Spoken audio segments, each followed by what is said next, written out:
Bismillahirrahmanirrahim. Assalamu alaikum, dear students. My name is Nadeem Shahid, lecturer Urdu from Multan Public School and College, Multan. This lecture is for class O level 8 and O level 9. Our today's topic is comprehension, तफहीम इबारत. तफहीम इबारत एक इस नौइयत का सवाल है कि जिसमें आपको एक इबारत दी जाती है. वो इबारत कोई नसर पारा भी हो सकती है और कोई शायरी पर मबनी इबारत भी हो सकती है. वो नज़्म भी हो सकती है, गज़ल भी हो सकती है. लेकिन उस इबारत के बाद आपसे कुछ सवालात पूछे जाएंगे, तो आपने उन सवालात के जवाबात इस अंदाज में देने हैं कि जिस तरह के इबारत में बताए गए हैं. तफहीम इबारत से मुतल्लिक कुछ गौर तलब बातें जो आपको ज़हन नशीन रखनी है. सबसे पहले तो जो इबारत दी गई है उसका आपने बगौर मुताला करना है. 1 से 2 दफ़ा पढ़ें और उसके अहम निकात अपने ज़हन नशीन कर लें.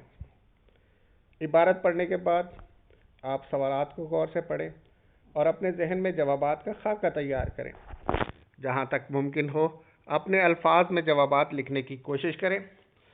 जवाबात दी गई लाइनों में मुख्तसर और जामे अंदाज में लिखें.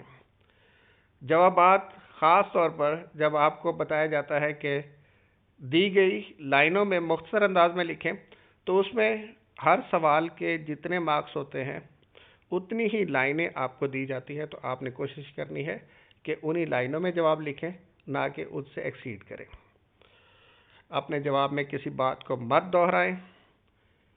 अपने जवाब में इबारत से हटकर इजाफी बातें लिखने से भी गुरेज करें. ऐसा कोई सवाल जिसमें आपकी राय तलब की गई हो, उसमें भरपूर तवज्जो और समझ बूझ से जामे अंदाज में जवाब तहरीर करें. और एक बात आपको ख़ास तौर पर ज़हन नशीन रखनी है कि इस सवाल में आप कटिंग न करें, काट छांट से परहेज़ करें, गैर वाज़ेह और शिकस्ता तर्ज तहरीर से इज्तनाब करें. दुरुस्त इमला लिखने पर ख़ास तवज्जो दें. खुशखती और सफाई का ख़ास ख्याल रखें. जवाबात लिखने के बाद नज़र षानी करें ताकि जवाबात अगलात से पाक हो जाए. तो ये सबसे पहले हम इबारत देखते हैं कि जो आज हमने जिससे मुतल्लिक सवालों के जवाबात देने हैं. पहले इस इबारत को समझने की कोशिश करते हैं और अगर उसमें कोई मुश्किल बात है तो वो भी हम देखते हैं. कासिम हमारे पड़ोस में रहता है. इबारत देखें, इसे अच्छे तरीके से पढ़ना है. कासिम हमारे पड़ोस में रहता है. वो एक गरीब घराने का चश्मो चराग है. चश्म कहते हैं आँख को और चराग कहते हैं दिए को, लेकिन ये एक मुहावरा है और जिसका मतलब होता है बेटा. मैट्रिक का इम्तिहान उसने अच्छे नंबरों से पास किया. अब कासिम हमारे पड़ोस में रहता है. वो एक गरीब घराने का चश्मो चराग है.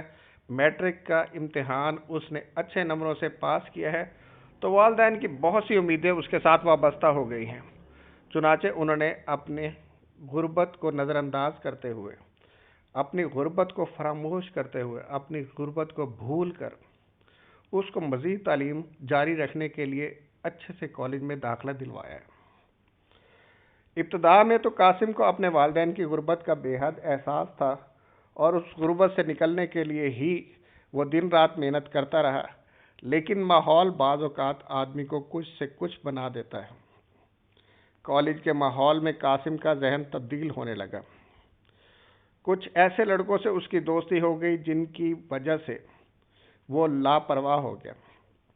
लापरवाह किसी बात पर तवज्जो ना देने लगा और मेहनत से जी चुराने लगा. कॉलेज की ज़िंदगी ने उससे आज़ाद और आराम तलब बना दिया. उसने पढ़ाई में मेहनत छोड़ दी और ऐशो इशरत में पड़ गया. नतीजा ये निकला कि वो पहले साल में फ़ेल हो गया. इस इबारत को अच्छे तरीके से पढ़ें और इसका बकिया हिस्सा हम अगले पेज पे देखते हैं. जब उसके फ़ेल होने की खबर उसके वालिदैन को हुई तो उनको बड़ा सदमा पहुंचा और उन्होंने अपने बेटे के मुस्तकबिल के बारे में जो सपने देखे वो टूट गए. सपने ख्वाब होते हैं बेटा.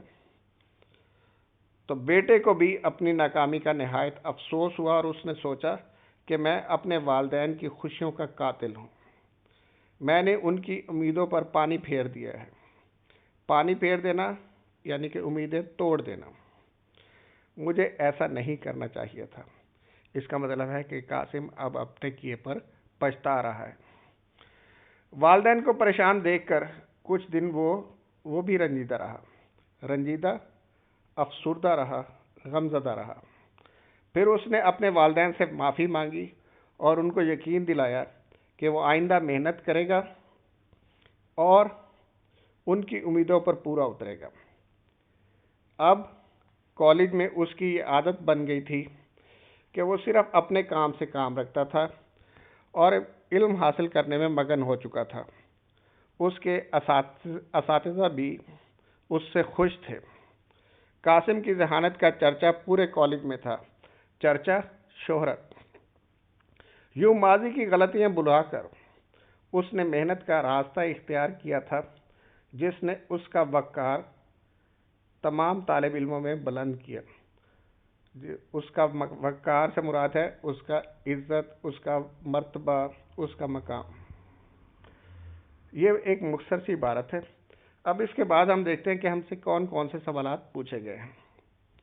اب آپ نے کوشش کرنی ہے کہ اس عبارت کو مد نظر رکھ کر آپ نے اس کو ایک دو دفعہ اور پڑھنا ہے اور تمام ان سوالات کو پڑھ کر ان کا خاکہ اپنے ذہن میں تیار کرنا ہے، اور جتنے سوال کے نمبر ہیں اتنی ہی لائنیں استعمال کرتے ہوئے ان سوالات کے جوابات لکھنے کی کوشش کرنی ہے۔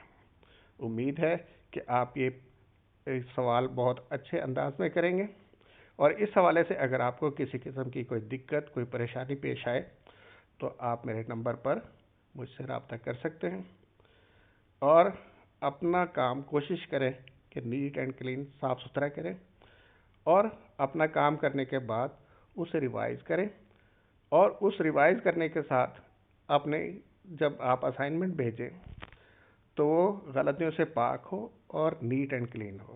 بہت شکریہ۔